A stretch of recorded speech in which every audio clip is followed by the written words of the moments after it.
Chapter 27. As Thomas cautiously peeked around the door, Agent Marzonia instantly spotted him and tried to smile the best she could.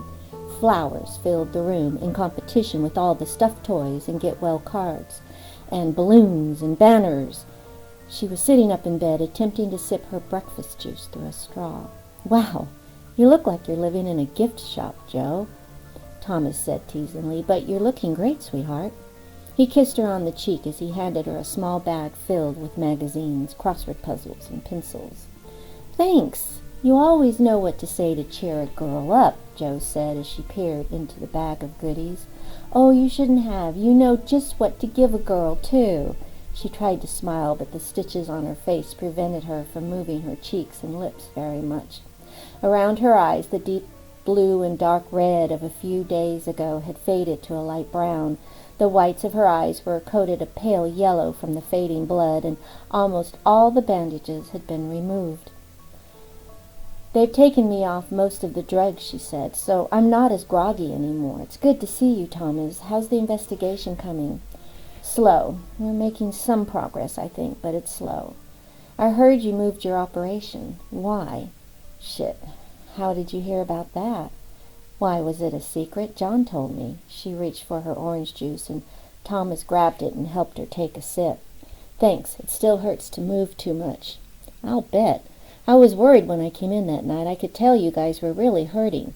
He looked deeply into her eyes, his remorse evident all over his face.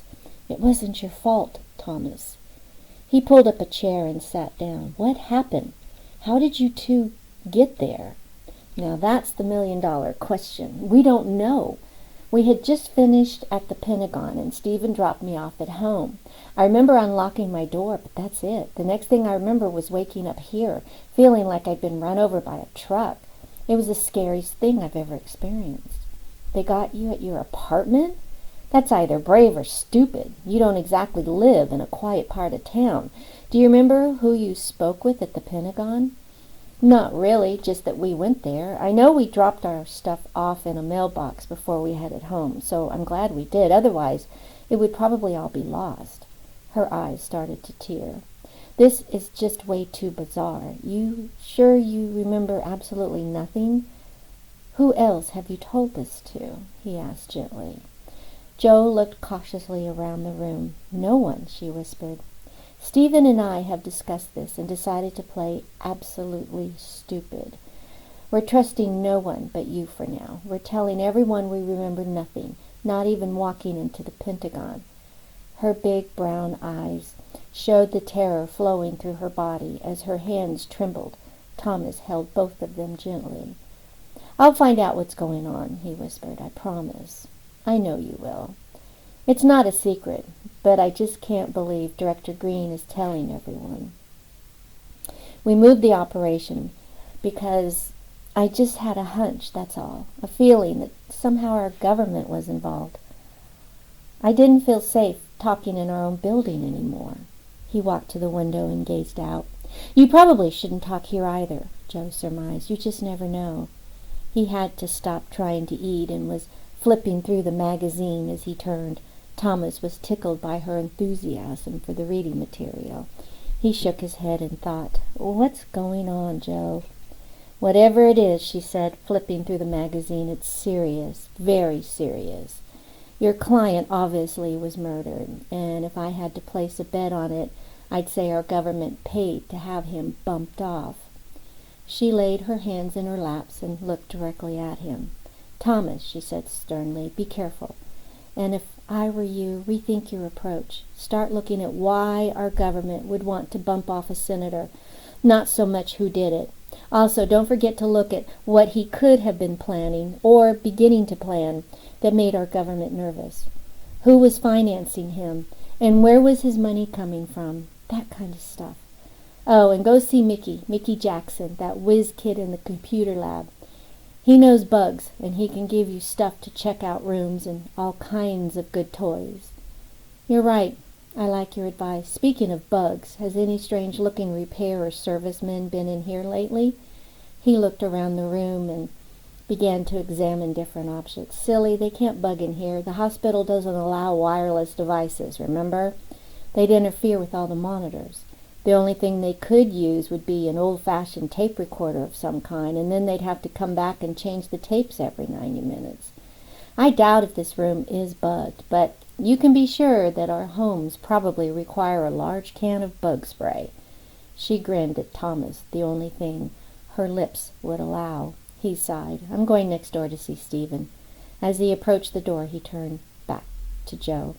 They'll be expecting you to be on sick leave for a while, right? Yep. John said we'd have about 3 months off at least, maybe more. Why? I need you guys. Want to stay abreast of what's going on? He smiled. You bet. Great. I'll get you a laptop. Maybe you can do some research quietly behind the scenes. As the doors closed behind him, a small tape recorder clicked under Joe's bed. She heard the noise, but didn't think very much about it. Thomas knocked on the door, but heard no answer. So he entered quietly. Stephen Proudler lay motionless on the bed, in a cast from the waist down, with a blanket draped across his stomach. His face was swollen, and Thomas felt squeamish as he approached his badly damaged agent. Hey, guy, how's it going? Stephen looked directly at Thomas and whispered between clenched teeth, Come closer. What? Come closer. Stephen rolled his eyes to motion Thomas to bend over. Thomas leaned over to hear better, and Stephen whispered, What's that fucking noise? Thomas stood up and listened. At first he heard nothing. Then between the beeping of the machines that were connected to Prowler, he heard it too. Click-flap, click-flap, click-flap, click-flap. The sound was making it over and over again. It's not my machine, Stephen whispered.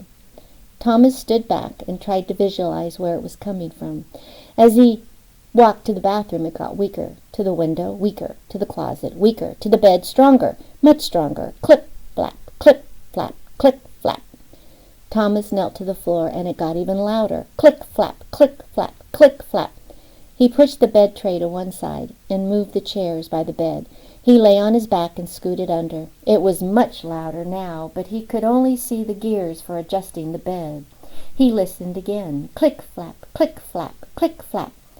Then he saw it, a small tape recorder. The tape had snapped, and the ribbon was flipping in circles, making the noise as it finished a cycle. With his pocket knife, Thomas cut the bands that held the tape recorder to the bed, placed it on his stomach, and scooted back out. He remembered his conversation with Joe just a few minutes ago and darted next door, with dust still clinging to his hair. Joe was busy writing down answers to the crossword puzzles when Thomas burst in.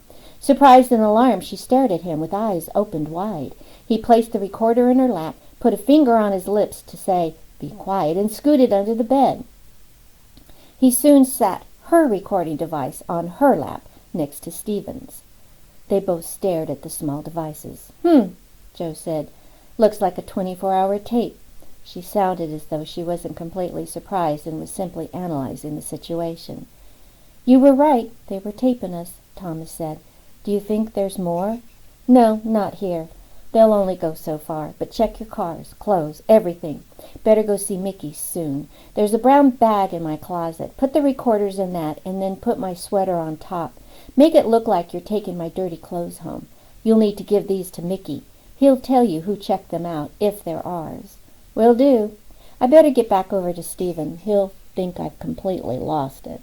Nah, he's the one who told me about the possibility of recorders, and he remembers more about what happened that night than me. Better have a long talk with him. Thomas turned to leave. Oh, by the way, I disconnected your bed. It doesn't work anymore. Better ask for a new one. Good idea. Might want to do the same for Stephen. Joe pushed the button for the nurse. As the "May I help you?" voice came on, Thomas quietly left the room. Thomas carried the brown bag with the two devices back into Stephen's room. He leaned over his agent and said, Thanks, good friend. Thank you, Stephen said between clenched teeth. That noise was driving me nuts. I pulled a few cables on Joe's bed, so she'll have to ask for a new one. I'll do the same for you. That way, when they come to get the tapes, they won't know if we found them or if someone else did. Good idea. How long will your jaw be wired shut? Thomas asked from under the bed. Don't know, but it sure sucks. I want a steak, but the idea of sipping one through a straw takes all the fun out of it." He was trying to pronounce his words carefully between his clenched teeth. Thomas was still under the bed when a nurse walked in to check on Prowler. He pulled his feet in out of sight and backed away from the nurse.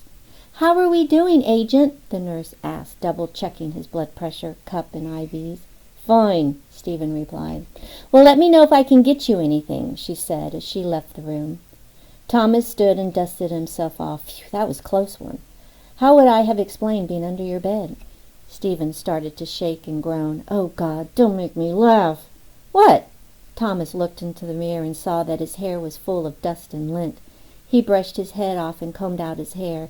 Then he stated seriously, "Joe said you remember things about what happened?" "Yeah, have a seat. We'll talk." Thomas sat next to him and listened. The more he heard, the more he worried about himself and his other agents. Stephen and Joe had just received Carrie's fax, but didn't know where to start. They'd just returned from the senator's office, where they found absolutely nothing, and in fact, it was way too clean. So they decided to go back there, but Miss Woods was very unhelpful. She kept saying she'd never heard of the girl, but her eyes said otherwise. They kept asking her questions, but she wouldn't budge from her story, which was definitely rehearsed. As they left, they received a call on Stephen's cell from Mr. Davidson in Division 275 at the Pentagon, so with no other leads, they headed over there. Of course, once they got there, they found that there really wasn't a Division 275, so they walked the halls asking questions when suddenly this Davison guy approached and basically threatened them. He said they'd be better off if they quit asking questions and left immediately. Then the bastard whispered in Stephen's ear and said that if they enjoyed their life, they wouldn't continue with their investigation. He flashed his ID at them and said he was from security, but it didn't look like a Pentagon-issued badge. The two agents left, and Stephen called Thomas from his car. After he hung up, they drove straight to the post office, slipped their papers into the overnight package, and dropped the package to the mail slot. They didn't know what to do next, so they drove over to the senator's home. "Wow, what a home, too!" Stephen adjusted his hips a little and reached for some water. Thomas held the cup to assist. "God, this sucks," Stephen sighed, then relaxed a little. "My jaws are wired shut, and my legs are going numb, and I still itch all the time. Shit! I can't believe they got me like that. It'll never happen again, I tell you. Never." "Hey, it could happen to any one of us. They caught you off guard, that's all." "It won't happen again." He stared up at the ceiling and took in a deep breath. "Well, back to my story. Joe was tired and ready to go home. Since we found nothing at his apartment, I figured we were done for the day. I planned to check the senator's tax returns and bank accounts the next day. That apartment has got to be outside what a senator could afford. Anyway, I dropped Joe off and headed home. I thought she'd be safe. My wife called and asked me to pick up some groceries, my evening honey-do list. I was putting the groceries in the car when, bang, someone hit me from behind. I woke up in the emergency room. It just doesn't add up. We didn't find out anything that would do anyone any good or harm. Unless you stumbled onto something you shouldn't have, and you don't realize it yet," Thomas said. "Think, Stephen, think real hard. What are you leaving out?" Chapter 28. Thomas sat in his office alone and contemplated his next move. On the paper he had written the following words: "There has to be a connection." "Damn," he said out loud. "Who are you talking to?" Marlena asked as she walked by his office. "Hey, sweetheart, kids in bed?" "Yep." She entered his private sanctuary, sat on his lap, and kissed his cheek warmly. "Maybe it's time to put this down and get some sleep." He sighed. "I can't sleep, hon. This case is just too strange. Nothing makes any sense anymore." "Have you talked with your mother? She usually has some good ideas about things like this." Marlena looked at the clock on the desk. "There's a few hours difference in time. I'll bet she's still up." She squeezed him and left him alone to think. Thomas knew he could tell his mother anything, but would it be a breach if he confided in her? He decided that if he didn't mention any names, he should be okay. He called her on his cell, not the house phone. He didn't want to chance that anyone was listening. He also decided to sit outside on his deck, just in case his house was bugged. He reminded himself he had to go see Mickey first thing in the morning. Maddie picked up on the first ring. "Hello?" "Hi, Mom." "Hi, sweetheart. It's so good to hear from you. Did you finish your case?" "No, not yet. Can we talk?" "What's wrong, honey?" "I don't know, Mom. Something isn't right." "Tell me about it." "Well, I can't give any names, but..." Thomas and Maddie talked for over an hour. He told her everything he could without what he felt was breaching the case. Finally, he said, "Mom, I'm at a loss." "Honey, remember, sometimes we look too deep, and when we do, we miss things. The simple things. Sometimes what you seek is in your own back pocket. Don't try so hard, and it will all fall into place." They talked for a while longer, and after they hung up, Thomas realized how much he missed his mother and family. He wanted to go home. Being an FBI profiler was not what he had expected it to be. He felt more like a field agent who was chasing his own tail. "Keep it simple," he reminded himself. As he glanced around his backyard, it dawned on him. "Ah, shit," he yelled, and dialed Carrie's number as he dashed into the house. Chapter 29. The coffee brewed as Thomas waited for his group to arrive. The clicking of the clock and the aroma from the coffee gave him a false sense of security.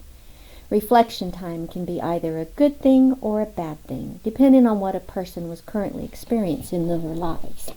He felt it was a bad thing right now, and he didn't want his worst fears coming true. Carrie arrived first, wearing green sweatpants and a white sweatshirt. "You look like you're in your pajamas," Thomas snickered. "You should be glad I'm not in my pajamas. It's past 2 a.m., Thomas. This had better be good." She watched the coffee as though she could speed up the brewing process. As the others arrived, sleepy and perturbed, Carrie poured the coffee. Once everyone had sipped some of the magical wake-up brew, Thomas began. "We've been looking too hard. It was right in front of us the whole time. I can't believe we didn't see it." "See what?" Dr. Thurston asked. "The picture. I guess you still don't see it, do you? Look, we've been bugged, watched, beaten. We're being sent in circles. We're chasing our own tails. That's why we're not getting anywhere." "I still don't get it," Carrie said, drinking her coffee and yawning. "Damn it, guys," Thomas yelled. "All right, let me spell it out for you. Our senator was killed by our own hands. We did it. Our government did it. Hello, is anybody home inside those sleeping heads? We're in danger here. Deep danger." They all stared at him, not wanting to believe what he was saying, but knowing he was right. Without the government on their side, they were basically on their own. "Who can we trust?" Dr. Thurston asked. "Only us," Thomas replied.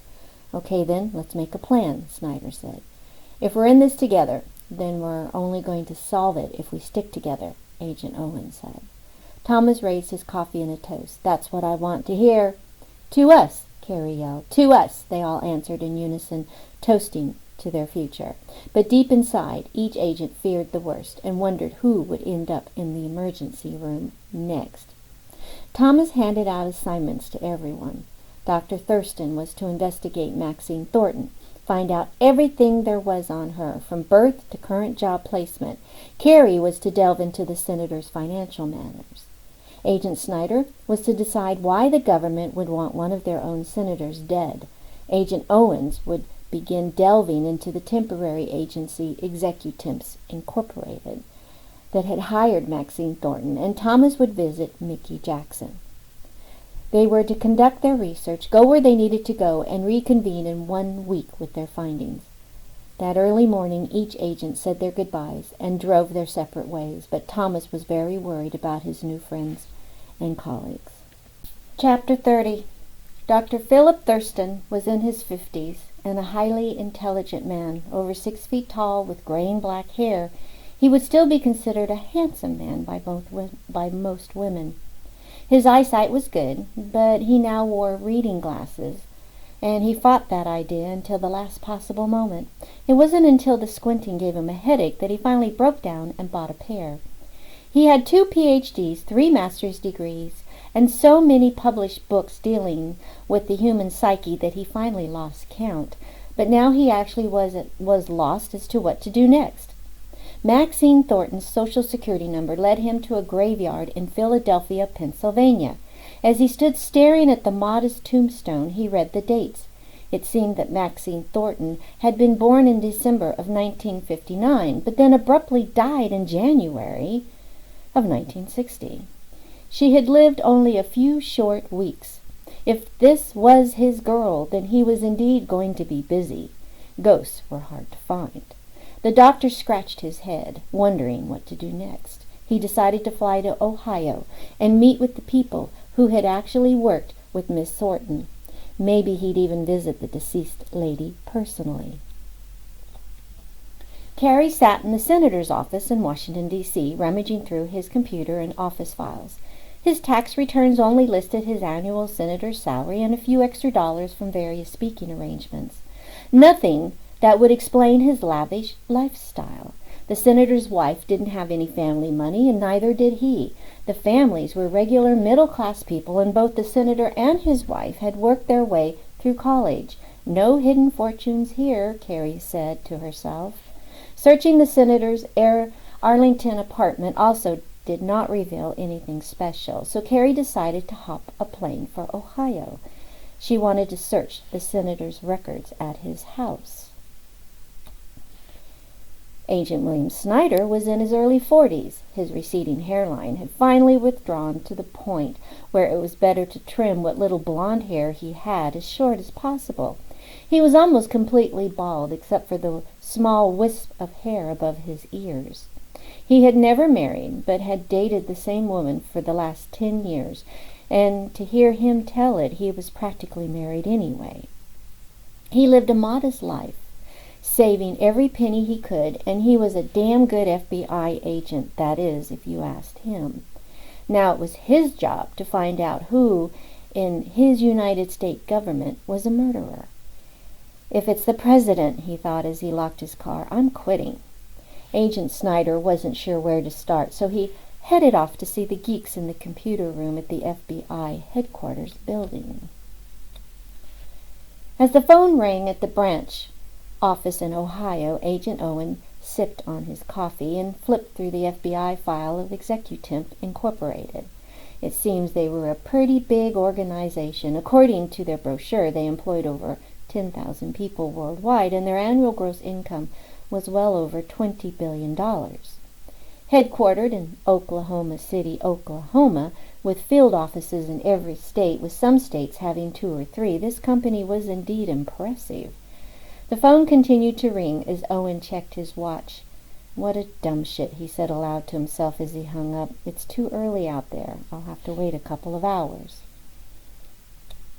Who are you talking to? Thomas asked as he poured himself a fresh cup of coffee. Me, I'm playing dumb this morning. I can't call Ohio for a couple of hours yet. Don't feel left off. We all do silly things when we're under pressure. Thomas took a seat next to Owen's.